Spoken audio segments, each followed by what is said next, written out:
God, our helper. I am like a sheltered olive tree protected by the Lord himself. I trust in the mercy of God forever and ever. Psalm chapter 52 verse 8. Turn to your Bible and read the wonderful stories of men who were alone in godless surroundings but who, by the help and presence of the living God, made a marvelous contribution to their own times. Joseph was surrounded by sin and intrigue in Egypt.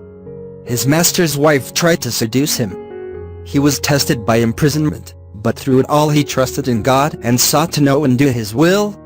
And he stands today as a wonderful example of the keeping and strengthening power of God in the heart of a man who believed in Him. Prayer for the day. In the dark days, I will put out my hand and you, loving Lord, will be there.